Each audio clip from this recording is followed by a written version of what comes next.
ನಾಗರಿಕರಿಗೂ ಮತ್ತು ವಿಕಲಚೇತನರಿಗೂ ಮಹಿಳೆಯರಿಗೂ ಎಲ್ಲರಿಗೂ ಸಮಾನ ಹಕ್ಕು ಸಿಗಬೇಕು ಅನ್ನೋದೇ ಇದರಲ್ಲಿ ಒಂದು ಉದ್ದೇಶ. ಯಾಕೆ ಅಂದರೆ ನಾನು ಕೆಲವು ಕಡೆ ಹೋಗಿದ್ದೆ, ಕೆಲವು ಆಸ್ಪತ್ರೆಗಳಲ್ಲಿ ಎಲ್ಲ ನೋಡ್ತಿದ್ದೆ, ಕೈಯಲ್ಲಿ ಎತ್ಕೊಂಡು ಹೋಗ್ತಿದ್ರು ಅಜ್ಜಂದ್ರನ್ನ ನೋಡಿದ್ದೀನಿ ನಾನು.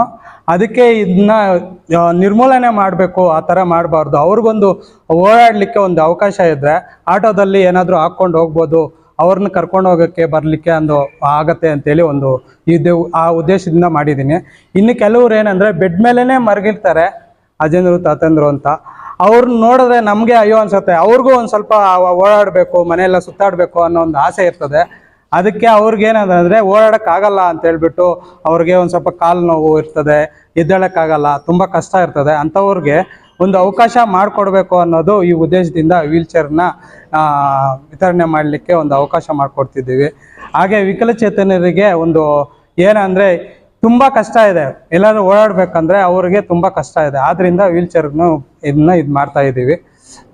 ಮತ್ತು ಇಲ್ಲಿ ಆಗಮಿಸಿರ್ತಕ್ಕಂಥ ಎಲ್ಲ ಗಣ್ಯರಿಗೂ ನನ್ನ ವಂದನೆಗಳು ಅರ್ಪಿಸ್ತಾ ನನ್ನ ಕಾರ್ಯಕ್ರಮ ಮುಗಿಸ್ತೇನೆ.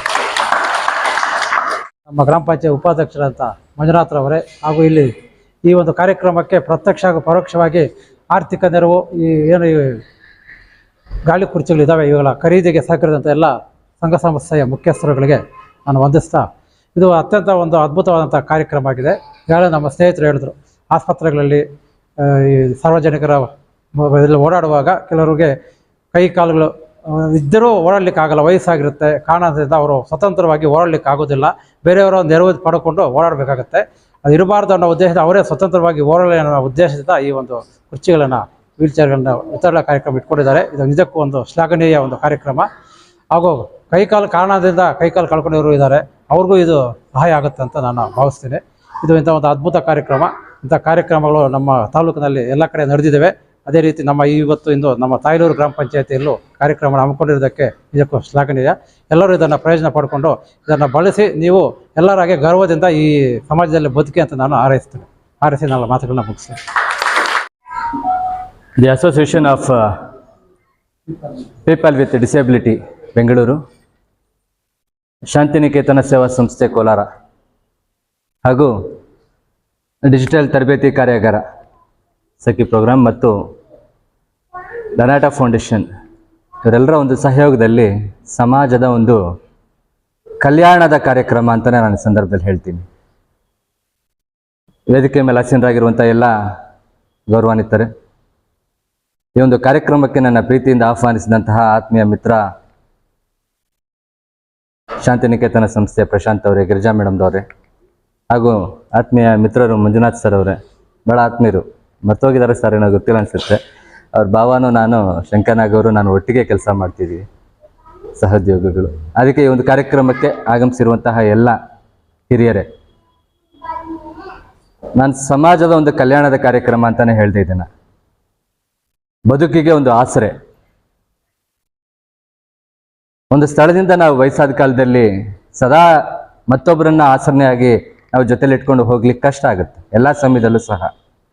ಅಂತಹ ಒಂದು ಸಂದರ್ಭದಲ್ಲಿ ಈ ಥರದೊಂದು ವೀಲ್ಚೇರ್ ಇತ್ತು ಅಂತ ಹೇಳಿದ್ರೆ ಒಂದು ಸ್ಥಳದಿಂದ ಅಕ್ಕಪಕ್ಕಕ್ಕೆ ಭಾಳ ದೂರ ಹೋಗೋಕ್ಕಾಗಲಿಲ್ಲ ಅಂದ್ರೆ ಮನೆ ಅಕ್ಕಪಕ್ಕದಲ್ಲಾದರೂ ನಾವು ಒಂದು ವೀಲ್ಚೇರ್ನ ಸಹಾಯದಿಂದ ನಾವೊಂದು ಸಾಗ್ಬೋದು ಅಂತ.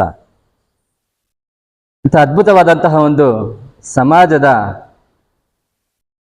ಹಿರಿಯರಿಗಾಗಿ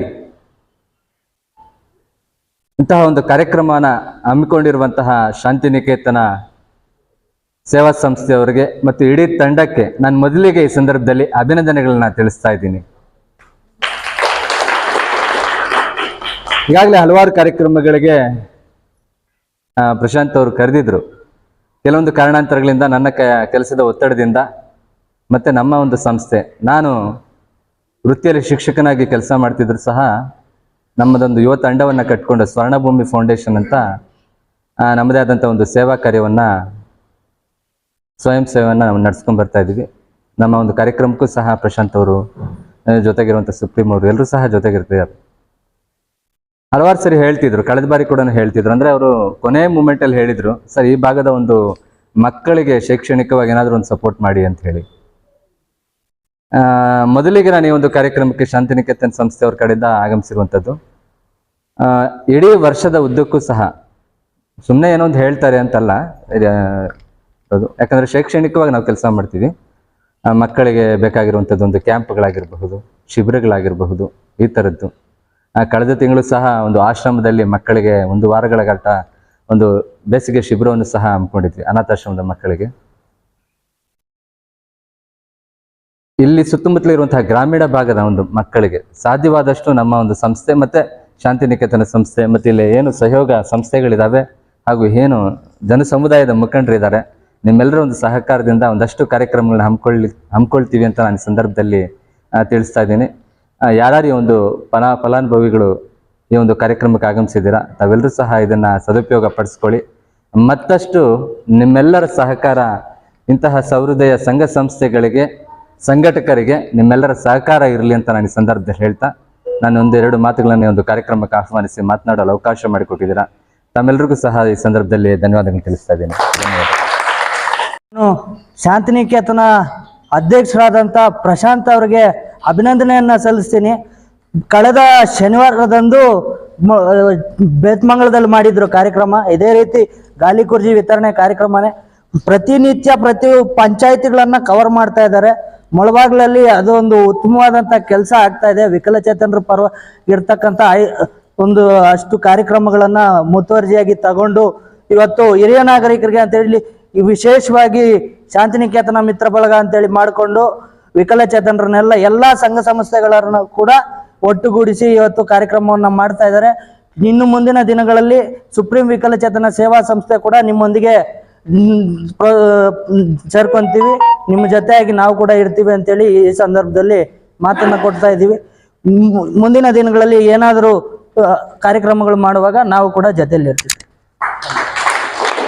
ಅಧ್ಯಕ್ಷರು ಹಾಗೂ PDO ಸರ್, ಉಪಾಧ್ಯಕ್ಷರು ಹಾಗೂ ಸುಪ್ರೀಂ ಸೇವಾ ಸಂಸ್ಥೆ ಹಾಗೂ ಈ ಕಾರ್ಯಕ್ರಮವನ್ನು ಆಯೋಜನೆ ಮಾಡಿರುವ ಇವ್ರಿಗೆ ಪ್ರಶಾಂತ್ ಅವರಿಗೆ ಅಭಿನಂದನೆಗಳನ್ನು ಸಲ್ಲಿಸ್ತೀನಿ. ಇವಾಗ ನಾವು ಏನಪ್ಪ ಹೇಳೋದು ಇಷ್ಟಪಡ್ತೀನಿ ಅಂದರೆ, ನಮ್ಮ ಇಲಾಖೆಯಲ್ಲಿ ಅಂಗವಿಕಲರು ಮತ್ತು ಹಿರಿಯ ನಾಗರಿಕರ ಇಲಾಖೆ ಅಂತ, ಆ ಇಲಾಖೆಯಲ್ಲಿ ಈ ಹಿರಿಯ ನಾಗರಿಕರಿಗೆ ಮುಖ್ಯವಾಗಿ ಪೆನ್ಷನ್ನನ್ನು ತಗೋಬೋದು. ಸಂಧ್ಯಾ ಸುರಕ್ಷಾ ಯೋಜನೆ ಅಂತಿದೆ, ಪೆನ್ಷನನ್ನು ತಗೋಬೋದು. ಮತ್ತು ಇದೇ ತಿಂಗಳಲ್ಲಿ 15ನೇ ತಾರೀಕಿಂದ 20ನೇ ತಾರೀಕು ಒಳಗಡೆ ಮುಲ್ಬಾಗಲ್ ತಾಲೂಕಲ್ಲಿ ಗೌರ್ಮೆಂಟ್ ಹಾಸ್ಪಿಟಲ್ನಲ್ಲಿ ಆಲಿಮ್ಕೋ ಸಂಸ್ಥೆ ಕಡೆಯಿಂದ ಒಂದು ಶಿಬಿರವನ್ನು ಏರ್ಪಡಿಸಿರ್ತಾರೆ. ವಿಕಲಚೇತನರಿಗೆ ಮತ್ತು ಹಿರಿಯ ನಾಗರಿಕರಿಗೆ ಏನೇನು ಸಾಧನ ಸಲಕರಣೆಗಳು ಬೇಕೋ ಆವತ್ತು ನೀವು ದಾಖಲೆಗಳನ್ನು ಎತ್ಕೊಂಡು ಬಂದರೆ ಅವತ್ತು ಅಸೆಸ್ಮೆಂಟ್ ಮಾಡಿ ತಗೋಬೋದು. ಆವಾಗ ಏನೇನು ದಾಖಲೆಗಳು ಅಂದರೆ ration card, Aadhaar card, income, caste ಮತ್ತು 2 ಫೋಟೋಸು ಎತ್ಕೊಂಬರ್ಬೇಕು. ಮತ್ತು ಸಾಧನ ಸಲಕರಣೆಗಳು ವೀಲ್ ಚೇರು, ಟ್ರೈಸೈಕಲ್ಲು, ಮತ್ತು ಶ್ರವಣ ಸಾಧನ, ಮತ್ತು ವಾಕರು, ಮತ್ತು ಎಲ್ಬೋ ಕ್ರಚಸ್ಸು, ಇಂಥವೆಲ್ಲ ಅವತ್ತಿನ ದಿನ ಅಸೆಸ್ಮೆಂಟ್ ಮಾಡ್ತಾರೆ. ಅಸೆಸ್ಮೆಂಟ್ ಮಾಡಿ ಮತ್ತು ಇನ್ನೊಂದು ದಿನ ಶಿಬಿರ ಇಟ್ಕೊಂಡು ಅವತ್ತಿನ ದಿನ ವಿತರಣೆ ಮಾಡ್ತಾರೆ ಹಿರಿಯ ನಾಗರಿಕರಿಗೆ ಮತ್ತು ವಿಕಲಚೇತನರಿಗೆ. ನೀವು ಸರ್ಕಾರದಲ್ಲಿರುವ ಸೌಲಭ್ಯಗಳನ್ನು ಬಳಸ್ಕೋಬೋದು. ಇವಾಗ ಸಂಧ್ಯಾ ಸುರಕ್ಷಾ ಯೋಜನೆ ಅಂತಿದೆ, 1200 ರೂಪಾಯಿ ಬರುತ್ತೆ. ಕೆಲವ್ರದ್ದೆಲ್ಲ ನಿಂತೋಗಿರ್ಬೋದು. ಯಾಕಂದರೆ ನಿಂತೋಗಿರೋದು ಅಂದರೆ ಬ್ಯಾಂಕಲ್ಲಿ ಕೆಲವೊಂದು ಆಧಾರ್ ಲಿಂಕ್ ಇಲ್ಲದೆ ಇರುತ್ತೆ. ಆಧಾರ್ ಲಿಂಕ್ ಇಲ್ಲದೆ ಇರೋರು ಕರೆಕ್ಟಾಗಿ ಆಧಾರ್ ಲಿಂಕ್ ಕೊಟ್ಟು ಮತ್ತು ತಾಲೂಕು ಆಫೀಸಲ್ಲಿ ಹೋಗ್ಬಿಟ್ಟು ನೀವು ಎಂಟ್ರಿ ಮಾಡಿಸಿದ್ರೆ ಪ್ರತಿ ತಿಂಗಳು ಅದು ಬರುತ್ತೆ. ಏನೋ ಅದು ಬಂದರೆ ನಿಮ್ಮ ಜೀವನಕ್ಕೆ ಮತ್ತು ನೀವೇನಾದರೂ ಅನಾರೋಗ್ಯ ಅದು ಇದು ಇರ್ತಾರಲ್ಲ, ಅದಕ್ಕೆ ಖರ್ಚಿಗಾಗತ್ತೆ. ಅದು ಸರ್ಕಾರದಿಂದ ಬರೋ ಸೌಲಭ್ಯಗಳು. ಮತ್ತು ವಿಕಲಚೇತನರಿಗೂ ಹಲವಾರು ಯೋಜನೆಗಳಿದೆ, ಆ ಯೋಜನೆಗಳನ್ನು ಕೂಡ ಬಳಸ್ಕೋಬೋದು. ಹಿರಿಯ ನಾಗರಿಕ ಮುಖ್ಯವಾಗಿ ನೀವು 15ನೇ ತಾರೀಕು ಮೇಲೆ ಒಂದು ಡೇಟ್ ಫಿಕ್ಸ್ ಮಾಡ್ತೀವಿ, ಪ್ರಶಾಂತ್ ಅವ್ರಿಗೆ ಹೇಳ್ತೀವಿ. ಆವತ್ತಿನ ದಿನ ಬಂದು ಗೌರ್ಮೆಂಟ್ ಹಾಸ್ಪಿಟ್ಲಲ್ಲಿ ಬಂದು ನೀವು ಏನು ಸಾಧನ ಸಲಕರಣೆ ಬೇಕೋ ಆವತ್ತು ನೀವು ಬಂದು ಎಂಟ್ರಿ ಮಾಡಿಸಿದ್ರೆ ತಗೊಳ್ತಾರೆ. ಇಷ್ಟೊಂದು ಮಾತುಗಳನ್ನು ಆಡಲು ಅವಕಾಶ ಕೊಟ್ಟಂತ ಎಲ್ರಿಗೂ ಒಂದು ಸುತ್ತ ನನ್ನ ಭಾಷಣವನ್ನು ಮುಕ್ತಾಯ ಮಾಡ್ತೀನಿ.